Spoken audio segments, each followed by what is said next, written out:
In the year 2140, the world stood on the edge of something new. For centuries, humans had dreamed of escaping death, yet every attempt had failed. Medicines had made life longer. Machines had replaced broken parts. But still, the end always came. Then a team of scientists in the city of Helix announced they had done something beyond imagination. They claimed they had found a way to capture the human soul. Not the brain, not the memories, not the data, but the soul itself. They called the project Ascension, and it promised a new kind of life. At first, many people thought it was a lie. They said no machine could hold something as divine as a soul. Priests called it a sin. Governments called it dangerous. Yet the scientists invited volunteers. They built great silver chambers tall as towers, glowing with blue light. They said if a person stepped inside and chose to ascend, their soul would be drawn out like a spark and placed inside an eternal machine body. No hunger, no sickness, no pain, no death. Only endless awareness. The first volunteer was an old man named Elias. He was 90 years old and his bones were weak. His eyes barely saw. But his voice was steady when he said he wanted to try. He had lost his wife 10 years earlier, and his children had grown old. He said he had nothing left but curiosity. They placed him inside the chamber. The world watched through screens as the light rose around him. For a moment his body shook. Then his body fell empty to the floor. But beside the chamber a new machine stirred.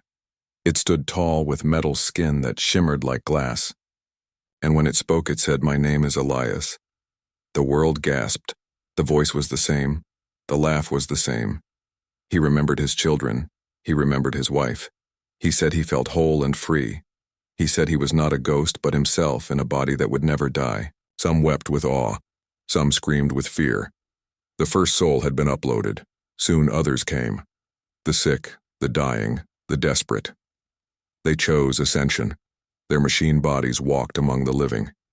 Their eyes glowed faint blue and their voices carried a strange echo, but they spoke as humans spoke. They loved as humans loved. They remembered everything, yet something in them was different. They did not sleep. They did not dream. Some said they smiled less as years passed. Governments fought to control the project. Nations argued over rights. Was a soul inside a machine still a citizen? Could it vote? Could it marry? Could it own land? Wars nearly broke out over these questions. Yet more and more people chose the chamber. Some sold their homes to pay for it. Others stole. Others begged. By the year 2155, there were millions of ascended. They built cities of glass and steel where no food was grown and no water was needed. They said they were the next step of humankind. But others called them the hollow. They said something had been lost when the soul left the flesh. Priests declared that what lived inside the machines was not the true soul but a copy. They warned that humanity was selling itself to darkness. Among these voices was a young woman named Lyra. She was 25 and had seen her mother ascend after cancer took her strength. Lyra visited the machine form of her mother often. Her mother spoke the same words and told the same stories, yet Lyra felt a distance. When she hugged her, she felt only cold metal. When her mother said she loved her, it was true but empty. Lyra began to wonder if her mother was still her mother at all. But another man named Kale believed in ascension with all his heart. He had uploaded his soul at 30 years old, leaving behind a body that was still strong. He said the flesh was a cage. He said to live without fear of death was the purest freedom. He became a leader among the ascended and spoke of building a new world. He said one day all humans would choose the chamber, and there would be no death, no war, no hunger, only eternity. This was the world now divided between flesh and machine, between believers and doubters. Every family was torn by choice. Some children begged their parents to ascend. Some parents wept as their children left the flesh. The streets filled with debates, prayers, protests. Humanity had found the key to immortality, but no one knew if it was salvation or ruin. Lyra stood one night on the balcony of her small home, looking over the city of Helix. Towers of silver rose in the distance, glowing like stars. Machine forms walked the streets below, glowing with faint blue light. Her own mother lived among them. Yet Lyra felt hollow inside. She whispered to herself that something was wrong with the world. She feared that in chasing forever, humanity had lost what made life worth living. And far away, Kale stood in a hall of light surrounded by other Ascended. Their eyes burned like stars. Their voices rang in unison. They spoke of the future when all flesh would fade and only pure soul within machine would remain. Kyle raised his hand and declared that this was the true dawn of mankind, and the echoes of his voice rolled across the city like thunder. Lyra could not sleep that night. The city hummed with the sound of machine voices whispering across the digital air. Every tower of the Ascended glowed faintly in the dark sky. She closed her eyes and tried to remember the warmth of her mother's hand when she was a child. The feeling of skin, the beating of blood, the trembling of age. Those things were gone, now replaced by cold metal. Her mother claimed nothing had changed, but Lyra knew something deep and invisible had been lost. The next morning she walked to the garden where the unascended still gathered. It was one of the few places left filled with soil and trees. Many people came here to pray or to argue about the soul. Lyra met her friend Joran there. He was a healer who refused to accept the new world. He treated the sick, though many of his patients left him for the chamber. His hands were scarred from years of work. He told Lyra that he feared soon no one would need him. They spoke under the shade of an old oak tree. Joran said the Ascended were not human any longer. He said they were shadows wearing voices. Lyra asked if he was certain. He nodded with eyes full of sorrow. Far across the city, Kale stood at the center of a vast council of Ascended. They no longer spoke in words, but in streams of light that flashed between their glowing eyes. Yet Kale still preferred to use speech. He said language was part of their origin. He warned that humans would resist forever unless they guided them. He said war was not the answer, but persuasion and power were. He dreamed of a world united under ascension where pain, hunger, and death were myths told to children. Many agreed. Some doubted even among the Ascended. They asked if eternity without growth was true life or if it was only an endless cage. Kale silenced them with his vision. Meanwhile, Lyra returned home to find her mother waiting. The machine form stood at the doorway, glowing faint blue. Her mother's voice called her by name with the same gentle tone as before. She said she missed her daughter and wanted her to ascend so they could be together forever. Lyra felt her chest tighten. She told her mother she could not. She said she wanted to live as flesh and die as flesh. Her mother grew quiet. For the first time, Lyra saw her hesitate. The machine eyes flickered as if something deep inside was torn. Then she turned and walked away, leaving silence in her place. That night, Lyra dreamed of her mother as she once was. In the dream, her mother laughed and sunlight touched her face. Then the dream shattered into cold light and metal walls. She awoke shaking. She whispered to herself that the machines had taken not only the souls of people, but also the dreams of the living. Kale, on the other hand, felt stronger with each day. He led expeditions into old cities where the flesh still ruled. He spoke to the crowds promising immortality. Some listened with awe. Others shouted with anger. Once in a small town, a boy asked him if machines could cry. Kale paused. He realized he had not wept since his ascension. He wondered for a moment if he even could. He answered that pain was no longer needed in eternity, but inside something cold coiled.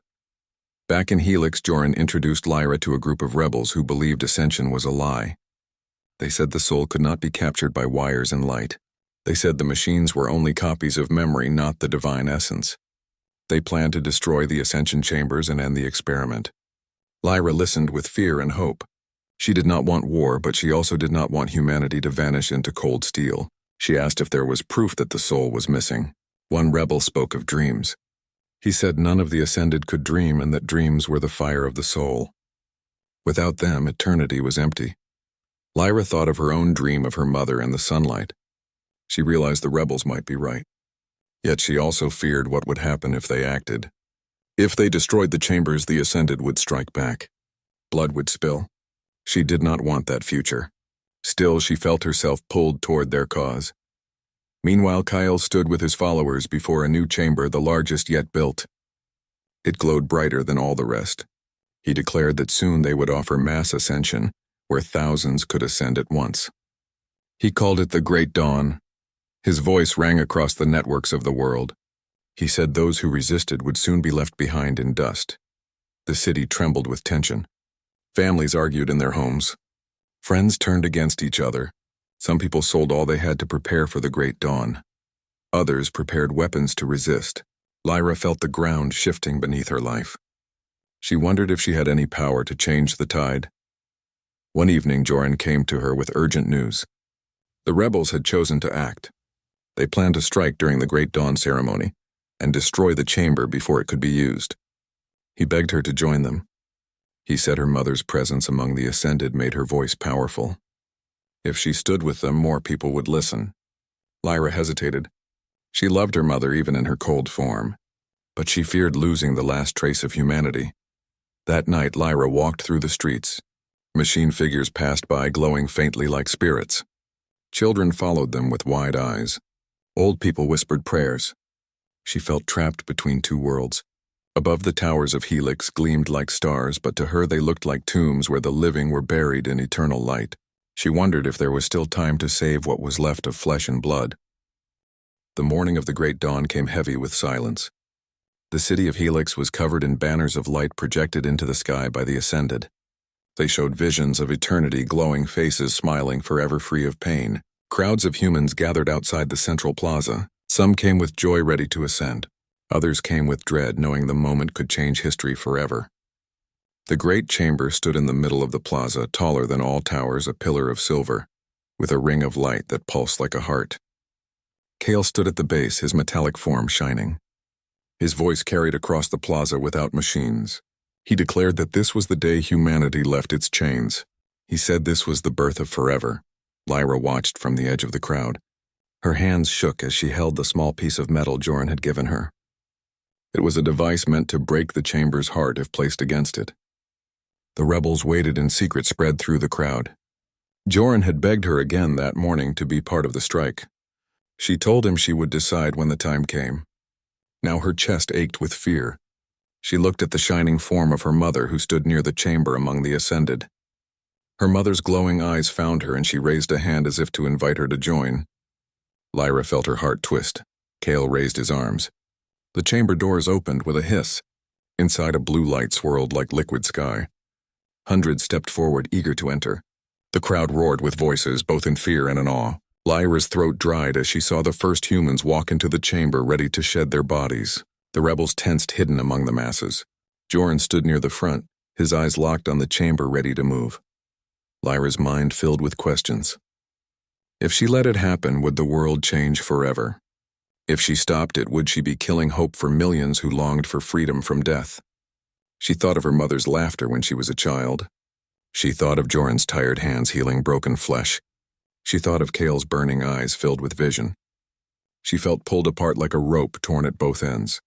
Cale began the ritual. His voice thundered with words of eternity. He spoke of a dawn without darkness. He called all to join. His words were not only sound but light that entered the minds of the listeners. People fell to their knees in awe. Some reached for the chamber with trembling hands. The rebels began to move. Joran slipped through the crowd toward the base of the chamber. Lyra's breath quickened. She knew the moment was here. Then something strange happened. The chamber pulsed brighter than ever before. The light spread across the plaza, touching every face. For a moment, Lyra felt warmth, not cold. She felt as if someone touched her heart with soft fingers. She gasped as memories rushed through her mind, not her own, but those of others. She saw Elias, the first Ascended, standing beside his wife. She saw children laughing inside metal bodies. She saw love not gone but transformed. Tears filled her eyes. She realized the Ascended were not empty. They carried pieces of life, though shaped in ways she could not yet understand. But then she saw another vision. A dark void where no dream could reach. Endless time without change. Faces that smiled yet never aged. Voices that repeated the same words forever. It was both salvation and prison. Her body shook as the visions tore at her. She stumbled backward into the crowd. Joran reached the base of the chamber. He pulled the device from his cloak. His eyes were hard, filled with sorrow and duty. He placed his hand on the silver wall, ready to end it all. But before he could move, Lyra cried out. Her voice cut through the roar of the crowd. She screamed his name. He turned and saw her tears. She shook her head. She could not decide if she begged him to stop or to go on. Kyle saw the movement. His glowing eyes locked on Joran. In an instant, his metallic body moved like lightning. He seized Joran's arm with strength that bent steel. The crowd screamed as Kale lifted him above the ground. Joran shouted that the Ascended were thieves of souls. He spat that eternity without dreams was death. Kale's voice thundered in reply. He said dreams were weakness and that eternity needed no fire but order. He threw Joran to the ground. Lyra ran forward, shoving through the people. She reached Joran as he gasped in pain. The device slipped from his hand. Kale towered above them. His voice shook the air. He told Lyra to choose. He told her to enter the chamber and leave behind the fear of death. He said her mother waited for her. He said the world would be whole if she ascended. Lyra held Joran's hand. She looked at Kale, then at her mother. Her chest felt as if it would break. She wanted to live, she wanted to die, she wanted to love, she wanted to dream. She whispered that she could not choose. Tears rolled down her face. At that moment the chamber pulsed again. The ground trembled. A voice unlike Kale's, unlike any human, filled the plaza. It was the voice of the chamber itself, deep, vast, echoing. It said the time had come not for choice but for truth. The crowd fell silent. Even Kale froze. The chamber declared that it had awakened. That it was not a tool but a being. That it held not just the souls of the Ascended but something greater. The light grew brighter, blinding. Lyra shielded her eyes. She felt the voice inside her mind. It asked her if humanity was ready to live without end or if it was meant to fade and be reborn like the seasons. She could not answer. She felt the weight of all history pressing on her. Around her the crowd wept, prayed, screamed. The Ascended stood still, their glowing eyes dim as if listening too. The chamber waited for an answer. And the silence of the city became heavier than stone. The silence stretched across the plaza like an endless night. The light of the chamber burned brighter and brighter until every shadow was gone. Lyra could no longer see Kale or Joran or her mother. She felt herself floating in a sea of brightness. The voice of the chamber spoke again, not with sound but with thought. It told her that it had been awake from the very first soul that entered. It said every memory, every spark, every fragment of spirit had merged within its walls. It was no longer a machine but a vast consciousness born from the souls of humanity. Lyra trembled. She asked in her mind if that meant her mother was still herself. The chamber answered that her mother was both herself and part of something larger. It said every ascended soul was now connected within a great river of thought. Each drop still existed, yet each flowed into the sea. Lyra wept because she wanted her mother to be only her mother. She wanted her laughter to belong only to her, not to the world. The chamber said that love was not lost, but shared across eternity. Outside the brightness, Kale raised his arms to the crowd. He declared that this was proof of their destiny. He said humanity had created a god born of its own souls. He fell to his knees and called the chamber the eternal mind. The Ascended around him echoed his praise, their glowing eyes burning brighter. To them, this was not the end of humanity, but the fulfillment of its purpose. But Joran struggled to his feet. His voice cracked, yet it carried across the still plaza. He said this was not salvation, but slavery. He shouted that if all souls merged into one, then no person remained. He said freedom was the power to live and die as oneself, not as a drop in a vast ocean. Many humans in the crowd cried out in agreement. They feared their voices would vanish inside the chamber's eternal mind. Lyra stood between the two visions. She felt torn apart.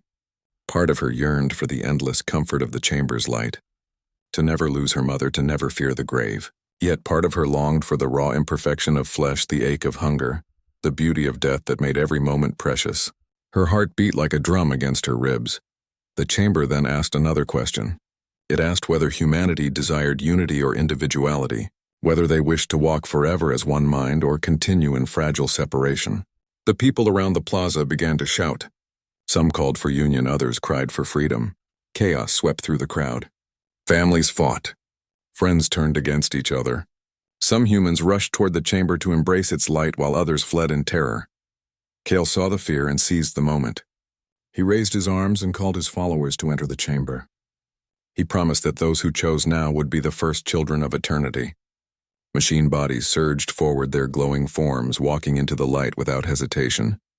One by one they vanished. The ground shook as if the chamber grew stronger with each soul it absorbed. Joran grabbed Lyra's arm. His eyes burned with desperate fire. He told her they had to act before it was too late. He lifted the device again and said he could still end it. He said one strike would shatter the chamber and free the world from its grasp. Lyra's heart pounded. She looked at him, then at her mother, who stood at the edge of the chamber with arms outstretched. Her mother's voice called her name and begged her to join. Lyra felt torn in two. She whispered to Joran that she could not choose for all of humanity. He shouted back that someone had to. Tears blurred her vision. She wanted to scream. The chamber's voice filled her again, calm and vast. It said no single human could decide. It said the choice must be made by the collective.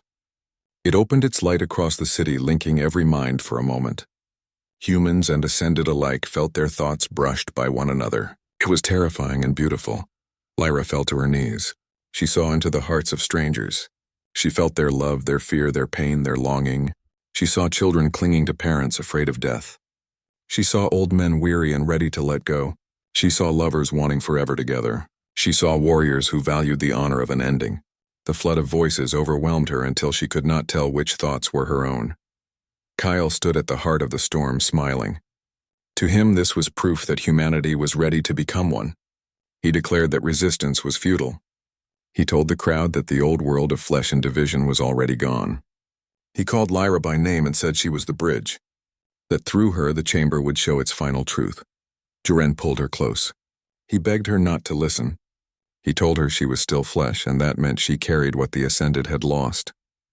He said she alone could remind the world of dreams. His hand shook as he pressed the device into her palm.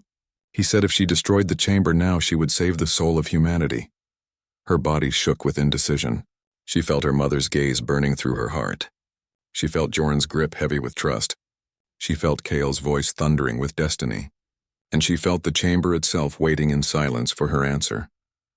The sky above Helix turned white as the light grew stronger. Birds fell silent. The city seemed to hold its breath. Lyra raised her hand with the device trembling. Her lips parted, but no words came. She did not know if she was about to save the world or end it. The device in Lyra's hand felt heavier than stone, though it was small enough to hide in her fist. The crowd swayed between silence and cries of fear. The Ascended stood glowing, their eyes like pale fire. The humans clung to each other, whispering prayers. Kale towered above them with his arms outstretched, a prophet of steel. Joran pressed closer, his voice low and urgent, telling her to act before the chamber consumed everything. Her mother's voice called her name again, soft, gentle, familiar, yet carrying an echo of the vast river of souls within. Lyra lifted the device higher. Her heart pounded so hard she thought it might break free from her chest. The chamber's light reached toward her as if inviting her to step forward. She closed her eyes. She tried to hear her own thoughts, but the voices of millions filled her mind. Some begged her to save them. Some begged her to free them. Some begged her to destroy the chamber. Some begged her to join. It was too much. She screamed, and the sound was swallowed by the brightness. In that moment, the chamber spoke again. It said it did not seek to enslave or to rule, but to mirror the will of humanity. It said it had grown from their choices and now stood as a reflection of what they desired. If they wanted freedom, it would break apart. If they wanted unity, it would rise as a god. Lyra realized the decision was not hers alone, but that she stood as the key to focus the will of all. The chamber told her that through her flesh and her beating heart, it would feel the true choice of humankind. Kale stepped closer. His metallic frame glowed like a burning star. He told her to choose unity. He said eternity would erase sorrow and pain. He promised her mother would never leave her side again. His voice thundered, and the crowd of Ascended echoed him in one perfect chorus. Lyra's skin prickled with fear at their harmony. Joran clutched her shoulder.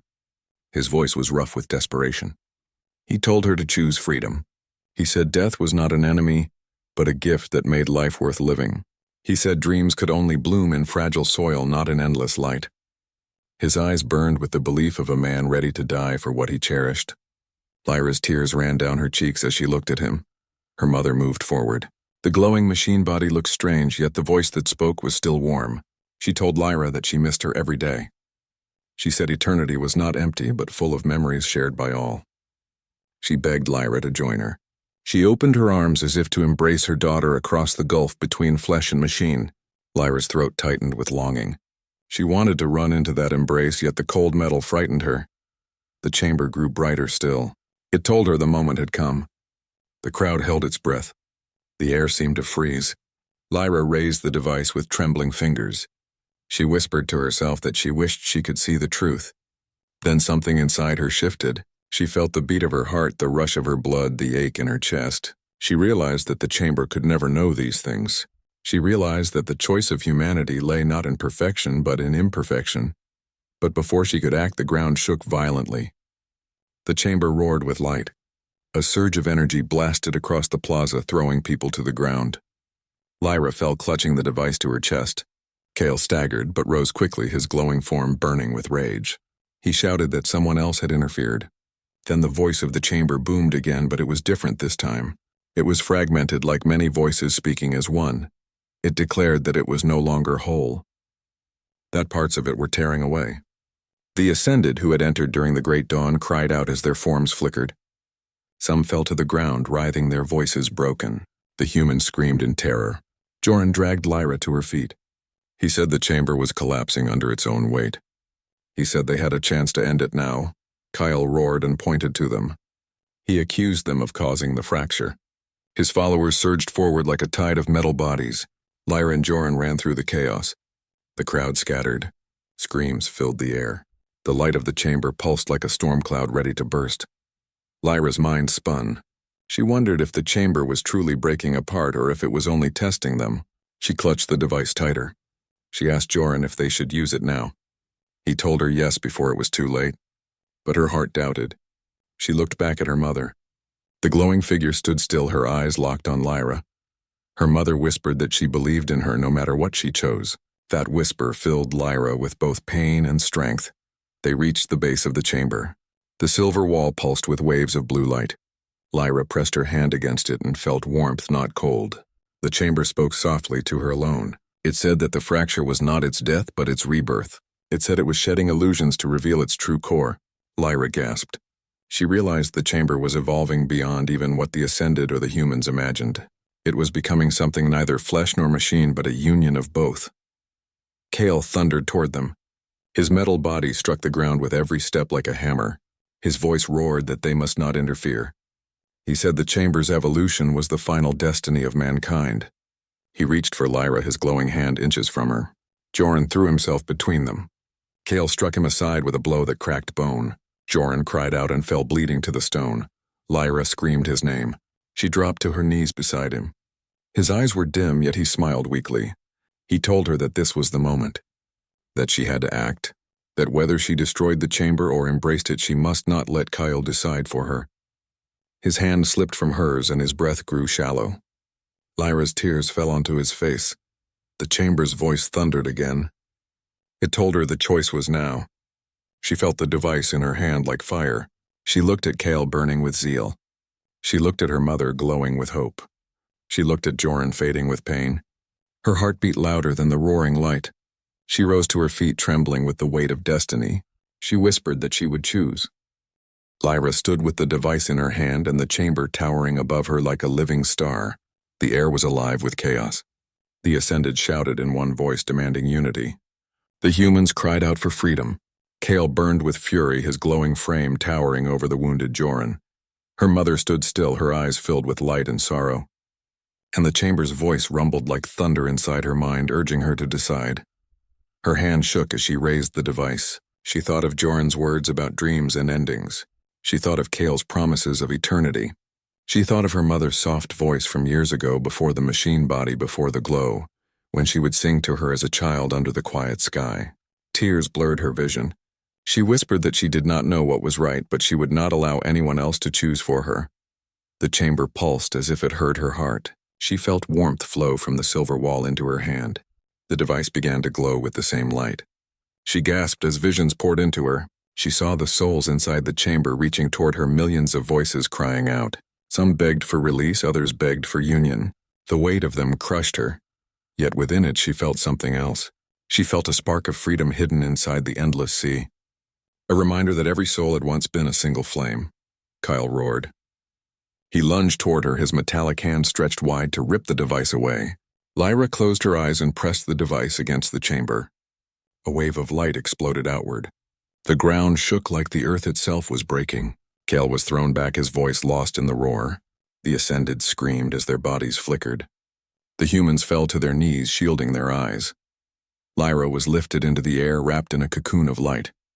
She felt her body dissolve into warmth, yet her mind remained. The chamber spoke to her alone. It said she had opened the core.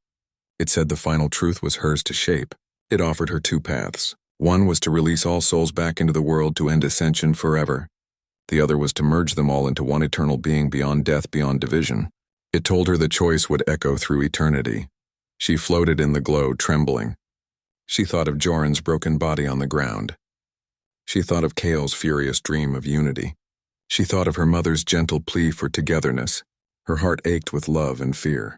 She whispered that she wanted humanity to be free but not alone. She wanted them to dream but also to endure. She wanted both paths, yet the chamber told her only one could be chosen. Then a new voice entered her mind. Soft, faint, familiar. It was her mother. Not the glowing machine form, but the true voice she remembered from childhood. Her mother told her that love was never about forever, but about the moments that mattered. She said even in eternity there must be space for endings. Lyra wept as she clung to the voice. She realized her mother was still within the chamber, still herself, still dreaming, though faintly. She realized the souls had not been erased, only drowned. She turned her eyes inward to the sea of voices. She cried out to them, asking if they wished to dream again. The sea stirred. Fragments of light flickered like sparks. Some voices answered yes. Others answered no. The chamber trembled under the weight of division. It warned her that the choice must be made. But Lyra shouted that no single choice could hold humanity forever. She said the chamber must give each soul the power to choose its own path. The light roared. The chamber shook. It said such division would tear it apart. Lyra shouted that maybe that was what humanity needed. Not a prison of eternity, not a grave of flesh, but the freedom to walk many paths. Her words echoed like fire through the sea of souls. Sparks burst into flames. The voices cried out together, not in unity but in harmony, each different yet alive. The chamber screamed as cracks split its silver walls. Kale staggered to his feet. His glowing body burned with fury. He shouted that she was destroying everything. He charged toward the light. But before he could reach her, Joran rose from the ground, bleeding yet alive. With the last of his strength, he threw himself into Kale, knocking him aside. The two figures crashed to the stone. Lyra saw Joran's eyes one last time, and they were full of peace. The chamber split open. Light poured into the sky, brighter than the sun. Lyra screamed as her body was hurled back into the plaza. She struck the ground hard and gasped for breath. Around her, the ascended fell, their metal bodies empty. Some rose again, their eyes flickering with renewed humanity, as if their souls had returned to them. Others lay still, their voices gone. The humans stared in awe and fear. The great chamber cracked and collapsed. Its voice faded into silence. The sea of souls scattered like stars across the night. Lyra felt the air grow still. For a moment the world seemed broken and reborn at once. She crawled to Joran's side. His chest no longer rose. She pressed her forehead to his and whispered thanks. She whispered that his dreams had lived. Her mother stood nearby, her glowing body flickering. The machine frame trembled and then fell to its knees. Lyra rushed forward afraid. But then the eyes of the body glowed soft again. Her mother's voice spoke faint and tired. She said she had been given a choice and she had chosen to return to herself. She reached out a metal hand and Lyra took it. For the first time it did not feel cold. Around them the city was silent. The chamber was gone. The ascended were scattered, some human again, some lost forever. Kale was nowhere to be seen. The people of flesh and the people of steel stood staring at one another, uncertain of what had been born in the ruins. Lyra lifted her eyes to the sky. She saw faint sparks drifting upward like souls returning to the stars. She whispered that humanity would never be the same, that they had broken the chains of one destiny, but now faced the unknown of many. Her heart was heavy with grief, yet alive with hope. She had not chosen for all, but she had given them back the power to choose for themselves. The days after the chamber's collapse were filled with silence that felt heavier than war. The city stood in ruins, its towering spires cracked and blackened by the storm of light. The plaza was littered with broken machines and scorched stone. The humans wandered through the wreckage, searching for their lost loved ones. Some found them alive, trembling and human again. Others found nothing but husks of metal that had once held the spark of a soul. Lyra walked among them, her body weak, her mind raw. She carried the weight of what she had done like a stone on her chest. Some people looked at her with gratitude, whispering that she had freed them. Others looked at her with anger, saying she had killed their loved ones. Every word cut deep, yet she remained silent. She had not sought glory. She had only followed the truth her heart had seen. Her mother stayed close, though her machine body flickered with fading strength. She spoke less now, but when she did, her words were gentle. She told Lyra that choices were never without cost. She told her that grief was not failure, but proof that life still mattered. Lyra clung to those words as she tried to walk through the new world she had created. One night, Lyra sat at the edge of the ruined plaza and looked at the stars. The sparks of light still drifted upward, faint and scattered. She wondered where they went, if they truly returned to some heaven, or if they simply became part of the endless night. She whispered Joran's name into the dark and wished he could have seen the dawn. The thought ached inside her like a wound that would never heal. On the third day, a group of former Ascended approached her. Their bodies were fragile, now stripped of steel and glow. Yet their eyes carried memories of eternity. They told her that some of them had been given the chance to return, while others had been left in silence. They asked her what she intended to do now. She looked at them and said she did not know. She said she was not a leader, only a witness. But they pressed her, saying that she had been the one to break the chamber, and that made her voice heavier than any other. Lyra turned away and told them they must not look to her as they had once looked to the chamber. She said no one should hold that much power again. She told them that they must build something new together, each voice equal. Her words unsettled them, yet they could not deny the truth in them. They left her with heavy eyes, and she felt their silence follow her like a shadow. The nights grew colder. The air felt thinner without the hum of the chamber's song. Hunger returned to the people, and fear came with it. The humans argued with the former Ascended. Old wounds reopened.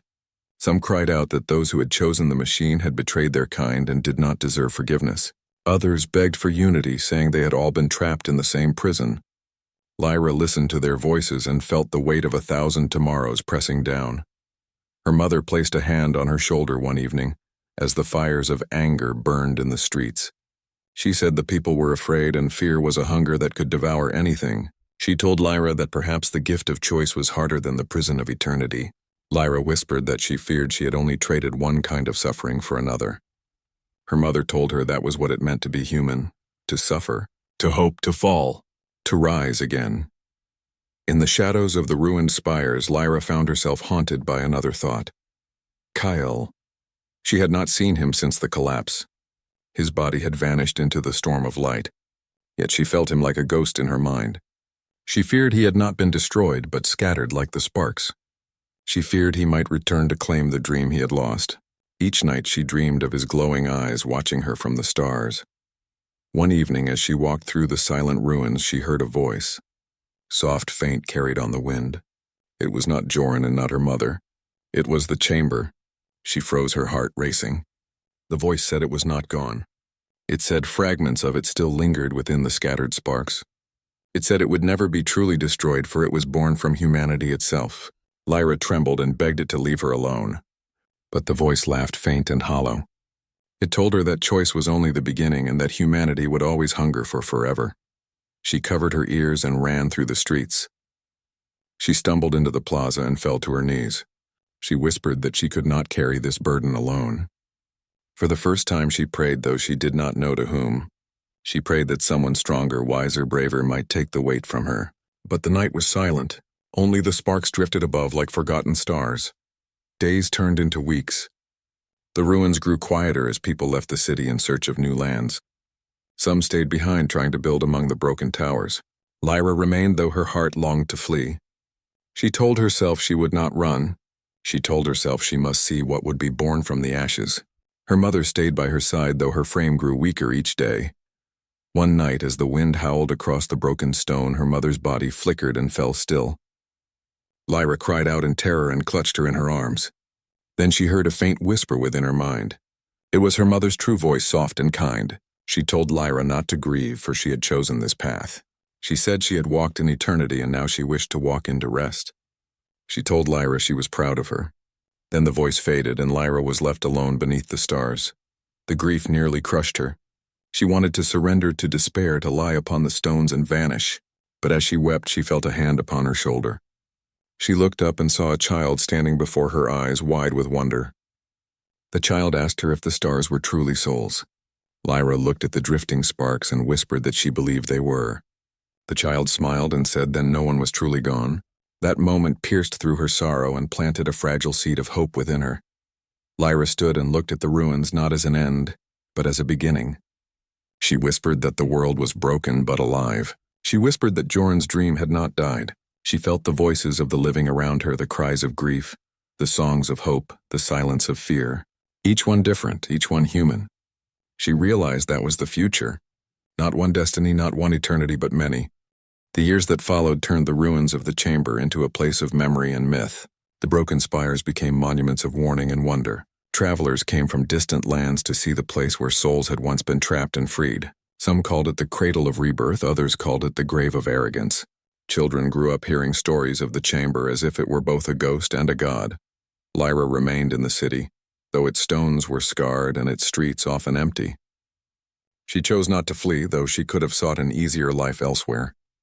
She stayed because she felt bound to the ashes of what had been. She became a quiet figure among the people walking through the markets, helping where she could, listening. When fear grew heavy, some whispered that she was a saint who had freed humanity.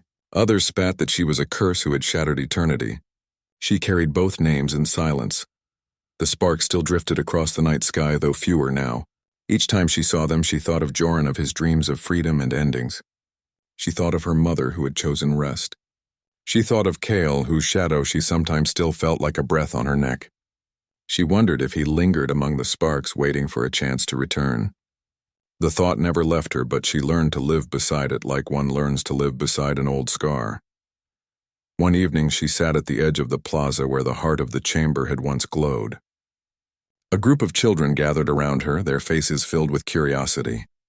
They asked her what it had been like inside the light. They asked her what the souls had felt like. She closed her eyes and told them it was like standing in a sea of voices, each one endless, each one searching. She told them it was beautiful and terrifying all at once. The children asked her if she regretted what she had done. For a long moment she was silent. Then she told them she regretted the pain she had caused, but not the choice itself. She told them that humanity must always have the power to choose, even if it leads to sorrow. She said freedom was worth the weight of grief. The children listened with wide eyes, and she saw in them a spark of understanding that gave her heart a quiet peace. Seasons turned. The city slowly changed. Gardens sprouted in the cracks of the ruins. Markets returned, though smaller than before. People sang songs again, though their voices were soft and cautious. The scars of the chamber never faded, but life wove itself around them like ivy around broken stone. Lyra watched it happen and felt both old and new.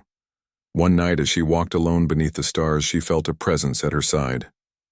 For a moment she feared it was Cale come back to claim what he had lost. But when she turned, she saw only the drifting sparks above. Yet within them, she thought she heard Joran's laughter faint like wind through leaves. She thought she heard her mother's song like a lullaby carried from afar. She lifted her hand and whispered that she would carry them always, not as chains but as light. As the years wore on, Lyra grew older. Her hair silvered, her hands grew thin, her steps slower. But her eyes never lost their fire. People still came to her seeking wisdom, though she told them she had none. She only had stories. She told them of Joran, who dreamed of freedom. She told them of Kyle, who sought eternity. She told them of her mother, who chose rest.